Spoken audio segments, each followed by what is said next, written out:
Amen.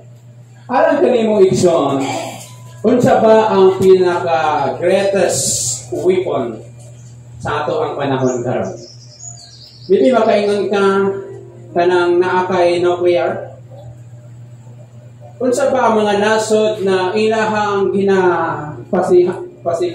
garbo ang ilahang mga weapons? So, very familiar sa ito ang mga mighty nations like North Korea, China, Russia, and America. Sa unsa mang rason na nung nahimo silang great nation, tungod na sila ay great weapon. Unsa pa? Kung naka sa Pilipinas, unsa ay mga great weapon? Yung kanang daghang kwarta, kanang naka sa posisyon, kanang ilado ka, kung ilado ka, daghang kayo kag maduolan, pero kung dili ka ilado, what di kay maduolan? But in spiritual things, unsa pa ang pinaka-greatest weapon of power sa niining kalibutan? In Hebrews 11 verse 6, kay kung walay pagtuo, walay makapahimuot sa Dios, ug ang bising kinsa na muduol sa Dios, magatuon nga siya, ug siya magahatag og reward o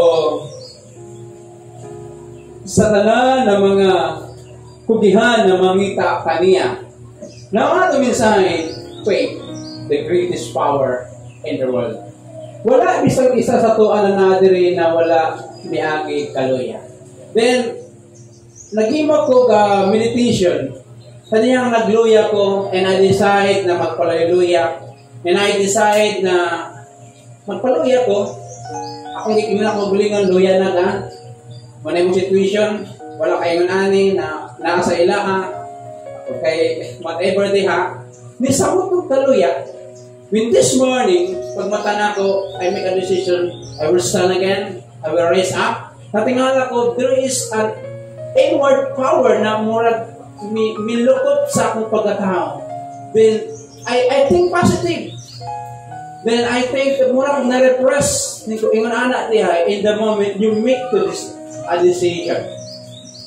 Ang Ginoo dili mo dapat sa imo unless mo decide ka. Hello, look at this David. In the book of 2 Samuel, 2 Samuel and 1 Chronicles. Sa diyang nakigira siya, niuban sa mga Pilistinoon para mag-apil sa pagkalaban diya sa iyang kaugalingong nasod. Then wala sa gipauban kay tungod nahadlok sila basig kun mo talikod ni kay gigagaan ni sa 10,000 niyang gipatay samantalang kay King Saul 1,000 lang. Then uli siya, pag uli niya sa iyang balay, ang mga asawa o ang tanan ng mga sakop sa pamilya sa iyang mga sundalo, apil ang iyang pamilya ibihag sa kananan. Unsa ka ang reaction ni David? Unsa pong reaction sa mga tapin atong leader ba? Tanawa. Ang atong pamilya gusto sang batuhon, but according to the Bible, David, he carried himself before the Lord. He is up, ingon niya, tuon na to sila, asa man sila. Then, nariniyon niyang strength kauban sa iyahang mga kaubanan. Bilang nanay o tatay, renew our way. Kung saka ang pagtanaw sa mga anak, deliverya ka dito, pagkakuno ka, di ka mukhaon, i-flag ka, di ka mo inom, kunya, pansinon ka, masukok pa ka. Do you think dili sila mapiktuhan? Do you think malipay sila? So kung unsa man as a leader o sa pamilya with the church, di ba? Maapektuhan ang nasa surrounding because ang the spirit will affect them. The same sa ato ang nasa. And how about sa ato ang pagpanganagan? Unsa ka ang epekto sa dihang mo decide ka na tama na ka diri, di na ka mabasa Bible, di na ka mo pray, di na ka musimba man ka usahay, kanang ganaganan na lang. Do you think manasig ka? Do you think ang Ginoo uban sa imo para dasigon ka? Ang pagdasig sa imo ang kitawag na ang revival will start in the mind. I remember when I was in Bible college, tingnan sa mga teacher, ang revival mo sugod sa imong utak. When you decide to be revived, you will be revived. But when you decide to be discouraged, you will be discouraged. Dili ka maka-expect na madasig ka kung naa ka sa kaluyahon. But when you are nothing, against sa imo ang flow, financially, against sa imo mga tao, against sa imo mga istorya, walay negative, walay positive, puro negative, when you stand in your faith, kulay mo na ako, kanunay, when the people of God is stand in their faith, God is on the rescue. Biyak mo tabang ang ginawa. God will never help you unless you never ask Him for help. With Peter, sa dihang nasa sa situation na like Jesus, naglakaw sa dagat.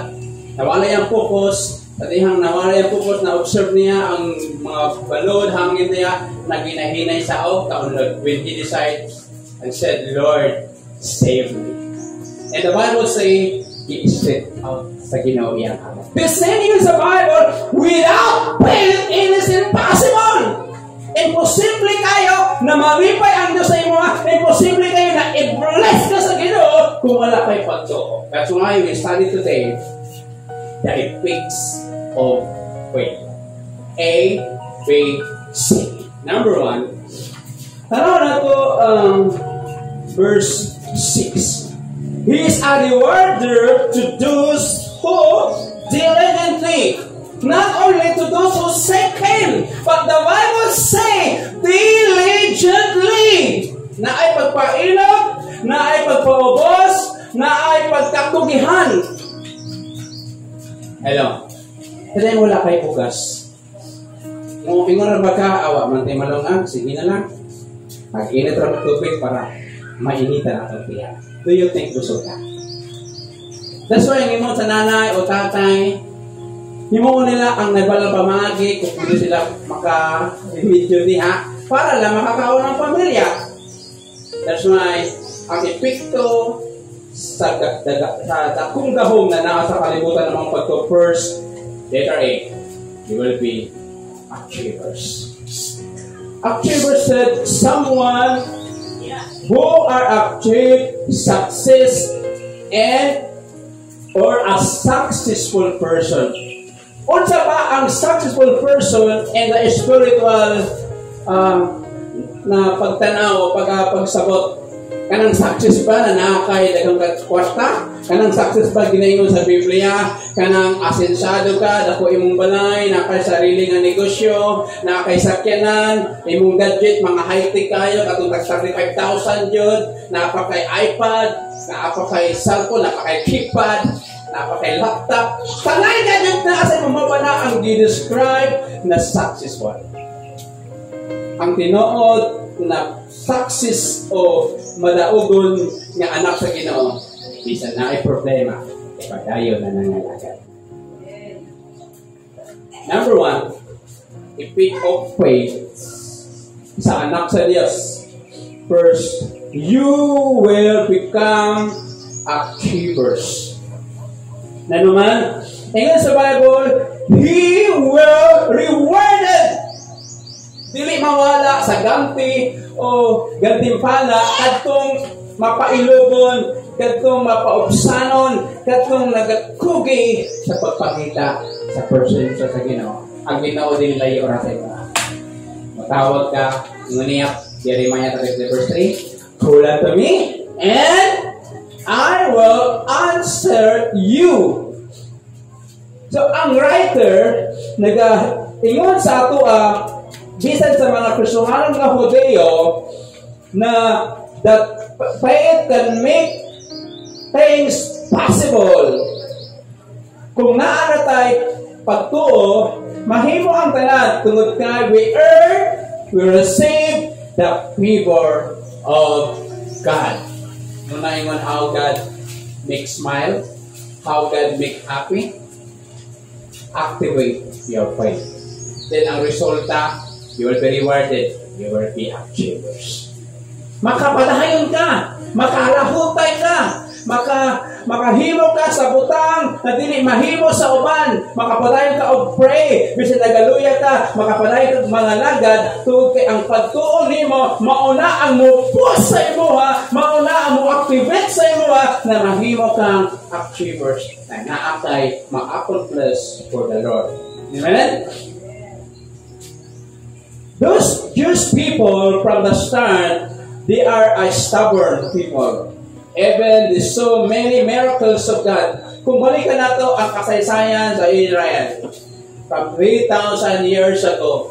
Pinakita nila na 10 plague, ipadala sa Egypt, gitunga ang dagat, gitagaan sila for 40 years sa mana, kinipagkaon sa anghel, giluwas sila sa ilahang mga kaaway, panahon sa mga judges, kung sa ba ang ilahang reaction gihapon, they are lack of faith. That's why every time na mawala ilang pagtuo, mubalik sila sa Diyos sa ilang mga silingan. Kay Moab, sa mga Pilistinon, sa mga Amnon na ginadili sa Ginoo. Then, ang resulta, mapildi sila. At yung sulungon ang ilang naso. When in the moment, they ask God forgiveness. In the moment, we turn their hearts to God, and God sent a judges or deliverer, budaog na po sila. Mauna yung ako ganina. When you decide to be strengthened, you will be strengthened. When you decide to move forward, makapalayon ka. But when you decide, dali lang ko po ito. When you decide, hallelujah na ako. Hindi na ka magkaon. Parang hindi ka magkaon. For example, isip mo sa kalamay sa mong sudan. Then you decide, hindi ka mo tilaw. Can you think, mabusog ka? Kailangan din mo mukaon. Para ang mong lawas, ma-refresh, madasig. And spiritual, the same way. Ang decision as a pre-gift from God to make a decision kung saan sa kanindot ng regalo sa Diyos. That when you decide to continue and serving God, sa bisag lisod kaayo, ang Diyos mo alalay sa imo. Ang Diyos mo tabang sa imo when you decide na mangayog tabang sa Ginoo. Kinsa ba ang mga tao sa Old Testament na makita nato na nahimong achievers tungod na sila pagtuo? Do you remember Daniel? In the book of Daniel, one of the major prophets. Kung makita nato ang pagtuo ni Daniel in the first place, kung gitas sila mahitungod sa pagkaon sa hari because lamig kay pagkaon sa hari, mga tubo, mga lutson, mga lamig kay mga timplada, pero nakahibalo si Daniel na offer sa altar sa mga idols. Ingon niya, di na ko pwede hugaw-hugawan ang ako ang commitment sa Ginoo to try ang lamig na pagkaon na gi-offer. There's nothing wrong for the food. Ang problema, kag-iagi pa sa altar. Erosanan pa to dito, wara-wara pa dito, oh Diyos, Babylon, bless them. Dili gusto si Daniel yung nana. That's why, gipilit niya itong wala gi-offer sa altar sa Diyos sa Babylon. Gipilit niya gulay. For 21 days, nikaon sa gulay, then, matagihimo sa Ginoo. Ako uling sa Bible, katong mga kasabay ni Daniel na nabihag, na nagkaon sa lamig ang pagkaon sa hari, mas tambok pa si Daniel, Shadrach, Meshach, and Abednego. Na naman, kailangan sila pagtuo sa Ginoo. Dapat yun, kung unsa ang gisulti sa balaod ni Moises, kung unsa ang 613 article with the 10 commandments, with the sacrificial law, dapat i-obey nila. Even they are in the Babylon. Hello. Karang wala pa kasi mong balay. When you are outside, kaya ba mo ipakita that you are a Christian? Wala ako sa balay. Direct ko sa karinderya. Huwag mo rin makaila sa kuha. Pag-serve, salamat, Peter. Hab-hab na yun. Wala bito ka pala ng Kristohanan ko. Halaka on. Without praying. Without showing that you are a Christian. Ano? Kami makaanak. Ako, pinang-asap ko. Outside, inside man sa balay. Pwede ko anak because like Daniel, wala sa nasod sa Israel. How many miles away na sila sa Babylon for many years. But ipakita ni David yung pagtuo. I mean, ni Daniel rather yung pagtuo. Kung saan nila po kay Daniel, sunod kay nasa commitment, nasa pagtuo, nahimo sa achiever for 5 kings from Nebuchadnezzar unto sa panahon ni Darius. King of Persia, na-promote siya, na-reward dun sa tungod sa iyang pagtuo. How about your faith? Kaya pa na i-reward sa Ginoo kinakay pagtuo? Tama ba kay Daniel? You stand in your faith. I am a Christian. I am a child of God. Dili dapat ko mo appeal sa bulaton sa kalibutan. Dapat dili ko magpadaog sa kaluyahon. So, tanan ta maluya. Amen? Wala diri sa tuan na dili mo agig kaluya. But in the moment na nagluya ka, napakay na hinungduman na ka, I will stand. I will rise up. I will worship the Lord. I will pray. I will sing worship to the Lord. Amen? Kapag ako naluya ka, asa man ka, asa si mama, asa si nanay, asa si Juan, narito kahigda ka balukot. Ano makinaluya? Dili makita, natago-tago ito kay naluya. Kung yung naaka sa on fire ka, nakali 4 pa na, inainom kape, puro dahil problema. Ano man, you decide to make a decision. Kaya Daniel, dahil ka isa lagian na pwede sa mamatay. Ano man, tungod sa iyang pagtuot, ang iyang mga kalaban, naghimo og balaod for 30 days na dili mo luhod nga ang Diyos gawas sa hari sa Persia. Sinitabo, i-disobey niya ang balaod. 3 times a day nag-pray, nag-kneel down toward Jerusalem, ihulog sa mga layon. Then, even dito, God was sent at the regular, kita ko ba ng mga baba sa mga layon? Disingyapon sa imo. Magpadala man ng yawa o dagkong mga problema. Magpadala man ng yawa o daghan ng mga pagsulay. The angel will restrain their spirit. Because God will always acknowledge our faith. Amen? A, in stand and you will be achievers. As we live and act in faith, miracles will be a part of us. Kaya ang mutindog ka, kaya ang decide ka, sa imong pagtuo, ang milagro, ano na inaasal ng kaya. Be activers. Activate your faith. Amen? Next, and verse 32 to 38 in the book of Hebrews 32. And what more shall I see, for the time would fail me to tell of Gideon, Barak, Samson, and Jephthah, also of David and Samuel, and the prophets, who through faith subdue kingdoms, work righteousness, obtain promises, stop the mouth of the lions, quench the violence of fire, escape the edge of the sword, out of the weakness were made strong, became valiant, and battle, turn the fight of the armies of the aliens. Number 2, letter B. Ang tao na naipagtuo, you will be a brave. Isog. Ang tao na naipagtuo, mubarog din na siya. And what? Kung sa iyang barugan, the promise of God. Amen? Kung tanaw na ito kini mga tauhana, sama po ni ka na ito, sila Jephthah, sila Samuel, sila Samson, sila David, and the other prophet. Kung sa bang resulta, ilang nasabdo, napildi ang mga gingharian, nakakinabuhi silang matarong, taliwala sa mga dili matarong na katilingban silang panahon, nakadawat sa mga saad, o ilahang ipa-stop, kita man siya, ang mouth of the lion, no other than Daniel, and quench the violence of fire, escape the edge of the sword. Kita man yung violence of fire, Shadrach, Meshach, and Abednego, and what else? So, sa versikulo, and but in weakness were made strong. So, mauna sa, kung nakakipagto, the greatest power in the world is faith. Second, you will become brave. Mahimo kang kitawag nato na kitawag na fighting spirit like Joshua and Caleb. This process reminding that Jesus and the Jews believe rather of their ancestor of whom through faith will live boldly and facing the enemy fearlessly.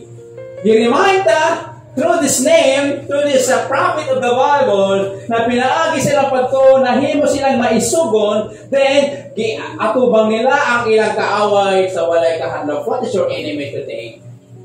Poverty, your emotion, yourself, your old self, ang imong karaan na ikaw, na usahay, mo pa na makita mo karon, kaniadto palaway ka karon, palaway gamay. Ito isog kay kaniadto atil na isog dili na magkan sa pahilo para na siya. Muna ang isog ginatubang ang iyang mga problema, wala ginatakasan. Amen. And what is our great example? Dito na ko kanina, is Shadrach, Meshach, and Abednego. Kung ikaw sa situation ni Shadrach, Meshach, and Abednego, you are in a foreign country, naakagibutan sa India. India, ginabawal ang pag-pray. So, there was a story na isa ka Christian, nag-request, nakita niya na naibata na nagsakit. Then, naluoy siya. Then, he prayed. Yampuan niya ang may sakit. Then, after an hours, na ay mga pulas. I-report siya to pray for the sick. Pahawal dito. Kaya mo ba mo mag-pray sa gihapon? O piliyon mo mapalog ka sa pilangkuhan? Like Meshach and Abednego. And the command, when you heard that any kind of music na ipatinggo, you bow down sa gihimo nga revolto ni King Nebuchadnezzar.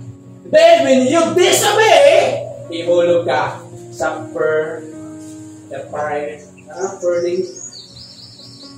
furnace na kakalayo nga hudno. Kung naamay mga tao, na ay mga espiya dito, na mga agent, ay hala, kanito lon hindi man nato ni kapareho nga dugo, wala dito sa milahod, yung report dito, ipangtana, tinawad ba sa Meshach and Abednego, na wala mo nagluhod, then, ipatiyo otro. Tingon nila, bisan pag dili, miluwason, dili mo'y musimba, muyukbo sa imo ang ipatindog nga revolto. Nasuko ang hari, ipili itong mga stronger person, ng mga warrior, mga sundalo, na para isa lang ka hakwat, madaog tayo. Sinita po, according to the Bible, 7 times, ipainit ang hudno, katong mga nagdala na apil o kahulog, nangamatay, nangasunog. How about ang tulog? Sarga, Meshach and Abednego. Wala ang kinatanggal silang buko. Na naman, tungod na sa pagtuo, maisugod sila, nagipaglaban nila ang ilahang kung sa ilang nahibalaan sa ilang Diyos. Because God is a jealous God, they will stand even their life in jeopardy. Mga igsoon, ang tao na naay pagtuo, ang tao na gina-activate, gina-develop ang iyang pagtuo matag-andaw, mahimo kang maisugod. You will never be. Dili ka mapa-atras sa mga challenge na magyatubang. Inaatubang ni Manisa. Tungod ka ang resulta, mahimo kang maisugod. Amen? Hinsan man sa tuwa na dili mahadlok. Tama kay Shadrach, Meshach and Abednego. Kung wala kay commitment, wala kay pagtuo, maybe mo compromise ka. Mahadlok ko mamatay, dili ko. Sige, simba po na. Hello? How about magpiling ka sa rapture? How about ang 7 years and 1 government and one religion? Hello? And according sa Bible, na kanang mga larawan na ikinabuhi na mo patay sa mga dili mo simba sa iya. So, example lang, sa panahon ni Nebuchadnezzar, pag dili ka mo simba sa revolto, patyong ka. And the last day, katong maong revolto na ikinabuhi na mo patay sa imo when you not bow down sa ilaha. Biling ka sa rapture, it means magkari na church sa Ginoo. But salamat! Sa tanan na diri na ay personal nga relation sa Ginoo. Then a reminder para sa tuwa ang ikaduhang may pikto para kay pagtuo. Mahimo ka. May suko. Nakita nimo ako kayo mong utang. Ako kayo mong problema. Hindi mo katupad, hindi mo kaupad, at ano mga problema. But nakakay pagtuo. Murag wala lang ba? Murag na sa man siya, murag magwali pakialam. Hindi mga time, di ba? For example, mga asawa mo na persuhanan. Ang lalaki, gabi pagtuo. Ang babae, say, nakakita. I-struggle din na siya. I remember my wife, na may mga problema gato ba, maglaro ka sa kura. Kay isira ko. Because I know the promise of God. Pasok po siya, na nang di na kumutabat ka balaka, sama sa iya. That is the real epic of a person na naipagtuo, mahirap kang maisugod. Because you believe that God will never leave you nor forsake you. Mahirap kang encourager. Kanang mga encourager ng mga Christian, anaway lang kinabuhi. Book up pa na, sayang i-encourager na, i-encourage ka person. Hello? Pero ang nindot lang, kung nakakipagtuo, mahimo ka, maisugod. You can continue, bisan dagang barriers na makita nimo poverty, balapian, mga sulti sa mga tao, ang palitonon, di ka nakakipagtuo. Kaya nimo, ihapon ang makapadayon. Verse 39 and 40, and verse 11, 39 and 40. And all this, having obtained a good testimony, through faith did not receive the promise. Pinakasakit. Na sila pagtuo, na sila testimony, but the Bible saying did not receive the promise. What is the promise? Na the promise of God that they will live forever. Na wala nila na nakitaan during this time because dili makumpleto sila kung wala. Verse 40, God have you provided us something better for us. Kung nawala ba na karon, kung nagka-problema makakaroon, but when you are serving God, na igianda ang Diyos according sa Bible, better, pinaka the best. Inali ay, mauli ay, inali gianda maginaw, pinaka-tatang munang naitako para sa mga ginabuhi. And that they should not be made perfect apart from us. Ikaw na ginaulat sa Ginoo para makumpleto ang iyahang gitakda na mga katawan na iyahang pagkasagawon. Number 3, again, unsa daw ang epekto A, B, and C. Letter A, you will become an achievers. Na adi kay mahimo para sa Ginoo kay nakay pagko. Ikaduha, luwas na maging achievers ka, mahimo kang brave, mahimo kang madasigon. Bisan pag ang imong sitwasyon luya kayo, pero ang imong reaction easy lang. Mura wala problema, pero why kabutanan sa problema. Mura makita nila relax ra kaya, pero tanawa na pamutanan lang kay maglista sa kadaghang ilista ng problema, pero tanawa pa mura lang. Di ba? Sino po kayo forma na naman tungod kay kabalo ka di ka pasagtan sa Ginoo. And finally, letter C. The pick of faith, you will become yours. Mahimo kang victorious. The phrase tells them that the result of faith that these heroes of old become a good testimony through their faith. Ang pagka-good testimony, wala nagbase na nakakay status, nakakay kwarta. It means sa imong performance during sa imong mga trials, sa problema sa imong kinabuhi, but you're continue, nagapadayon ka na nagapangalagad sa Ginoo. Mahimong testimony sa uban na makakapalo sila sa imong lisod na situation, pero nagapalo ka gihapon. It's considered a victory. Amen? Are you there? Ang pagtuo nagadala og kadaugan, even then I remember a story in the England. So who is the Queen of England at that time? During 300 AD pass, gisulong sila sa ilahang kalaban through pinagi sa dagat ang ilang battle. This queen, ato pangalanan si Elizabeth, very familiar sa history. When the enemy mas daghan pa og mga hinagiban dahil kay mga ilang mga barko niya sa ilang panahon niya mo atake sa England. Ano sa tingin mo, this beloved Queen Elizabeth, they prayed.